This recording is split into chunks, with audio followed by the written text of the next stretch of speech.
Assalamualaikum warahmatullahi wabarakatuh. Hari ini adalah pertemuan ketiga kita di mata kuliah statistik dasar. Hari ini kita akan ngebahas terkait dengan ukuran pemusatan data. Ukuran pemusatan data sendiri merupakan ukuran yang mewakili data secara keseluruhan. Jadi nanti akan ada data dan akan diminta rata-ratanya, nilai tengahnya, atau nilai yang sering muncul, dan jenis-jenis nilai-nilai lainnya. Yang pertama kita akan ngebahas terkait dengan mean atau rata-rata hitung. Mean biasa dilambangkan dengan X bar. Ini ada garisnya ya, X bar. X bar. Nilai X bar atau mean diperoleh dari jumlah keseluruhan data dibagi dengan banyak data. Misalnya nih langsung ke contoh soal. Kalau kita punya nilai 7 mahasiswa yang terdiri dari 8, 8, 9, 10, 7, 4, 8, maka rata-rata nilai UTS statistik 7 mahasiswa tersebut adalah jumlahkan keseluruhan data, ini, lalu dibagi dengan banyak data yang berjumlah 7. Maka akan diperoleh rata-rata nilai UTS statistik 7 mahasiswa tersebut adalah 7,7. Selanjutnya, kalau datanya frekuensi kan banyak data ya, artinya data tersebut more than 1, lebih dari 1 atau lebih dari 1. Kalau misalnya nih ada nilai UTS 20 mahasiswa,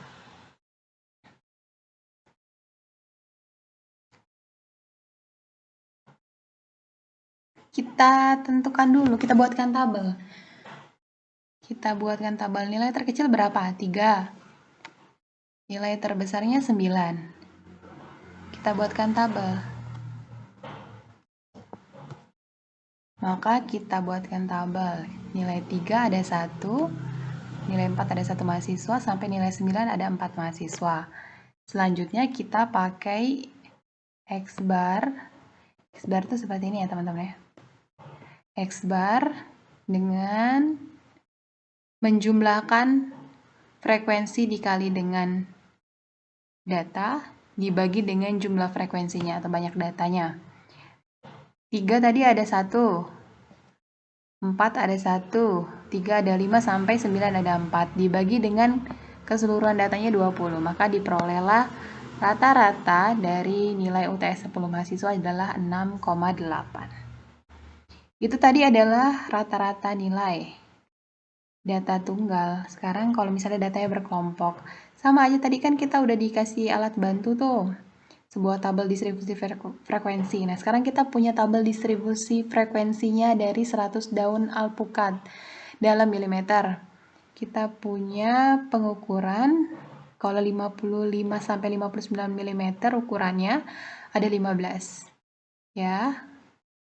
Nah, kalau datanya kayak gini, kalau datanya seperti itu, kita buatkan kayak kemarin tabel distribusi frekuensi. Kita tentukan nilai F dan XI-nya, nilai tengahnya. Nilai tengah kemarin tahu ya. Terus frekuensinya tinggal dikali.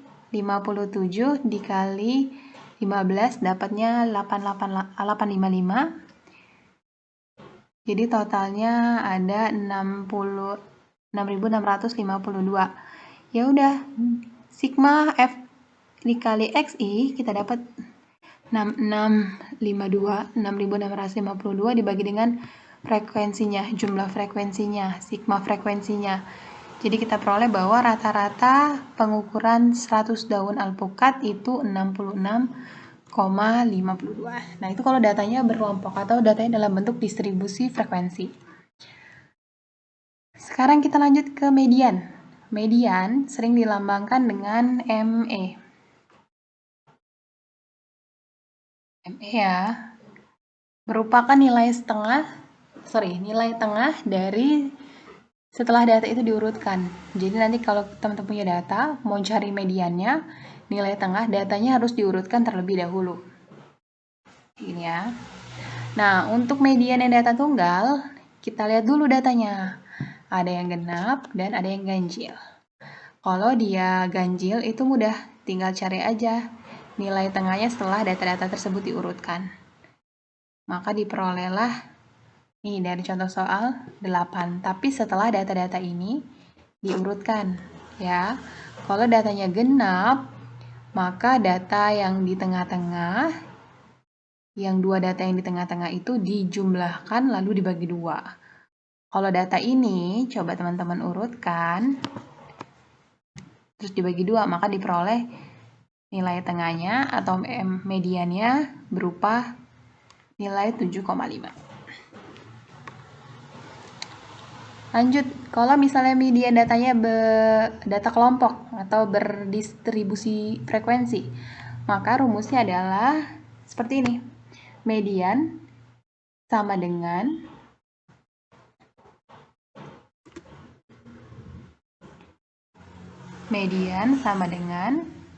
batas bawah kelas median. Kemarin kan teman-teman udah belajar batas bawah kelas kan? Batas bawah kelas median ditambah dengan lebar kelas,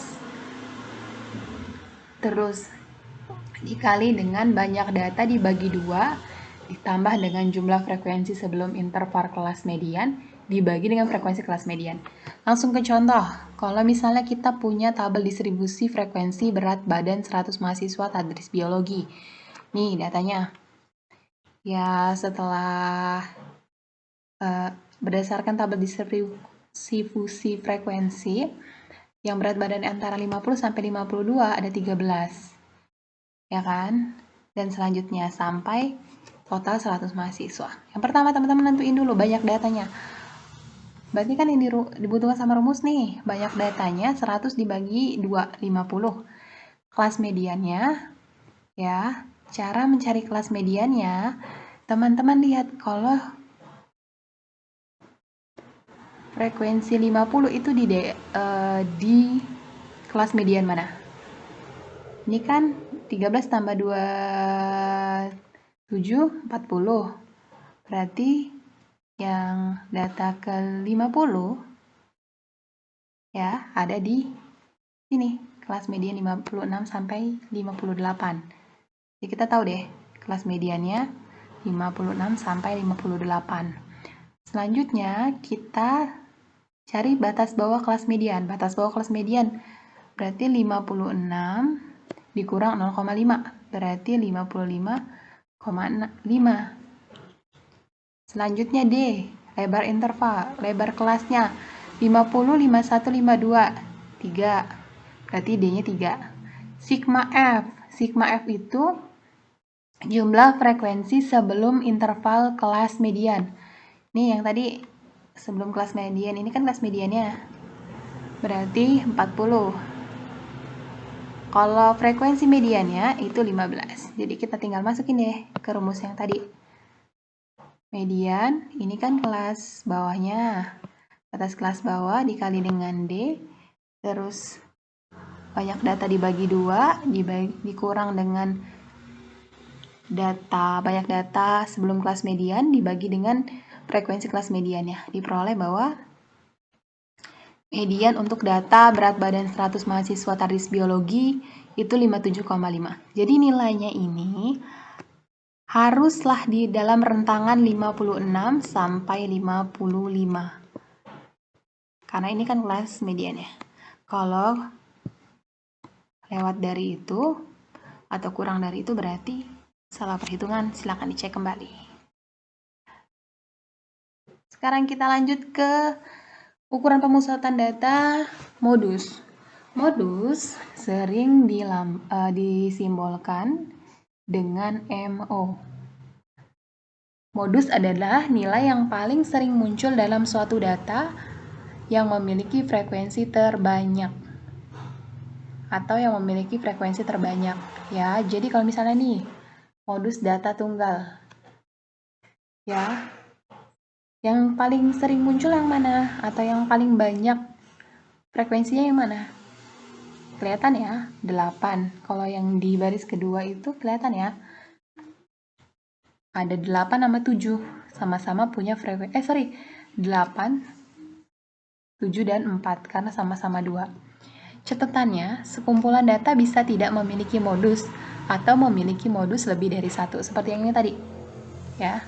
Ada 7, 8 dan 4. Itu untuk datanya tunggal. Kalau datanya kelompok gimana? Oh, kalau datanya kelompok ada rumusnya sendiri nih.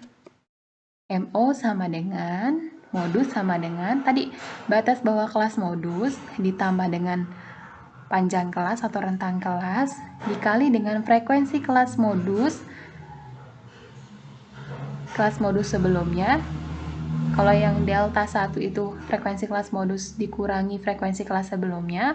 Kalau delta 2 frekuensi kelas modus dikurangi frekuensi sesudahnya. Yuk kita lihat ke contoh soal. Sama contoh soal yang tadi. Kalau kita mau cari banyak data atau data yang sering muncul atau berat badan mahasiswa yang paling banyak itu rentanan berapa ya? Kalau dia distribusi frekuensinya seperti ini, tinggal dicari kayak tadi. L1-nya berapa? Yang paling banyak itu kan di frekuensi 27 ya. Nih. Berarti di situ. Tapi kita nggak tahu spesifikasinya di berat badan ukuran berapa. Soalnya kan rentangnya 53 sampai 55. Berarti kita cari batas kelas bawahnya.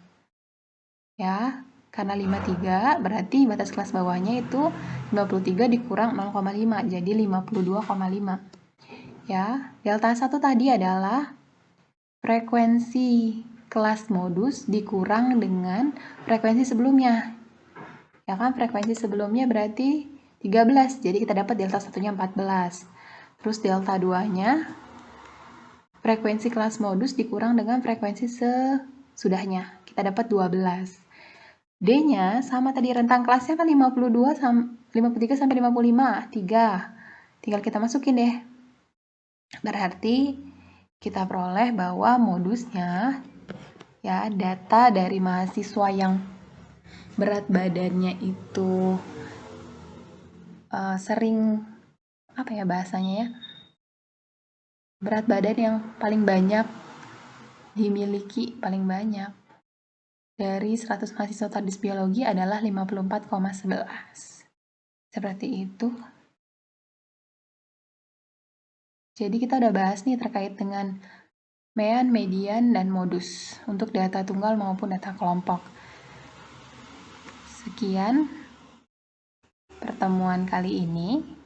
Tapi sebelumnya saya mau bahas terkait dengan hubungan mean, median, modus. Jadi kalau kita punya data, ya, ini misalnya data kita, ini data kita, ya, inilah nilai-nilainya. Nilai yang sering muncul, nilai tengah, dan nilai rata-ratanya. Ya, loncengnya bisa condong ke kiri, atau condong ke kanan, atau normal. Ya, ini lonceng dari distribusi normal. Oke, sekian untuk hari ini. Sampai berjumpa di video berikutnya. Assalamualaikum warahmatullahi wabarakatuh.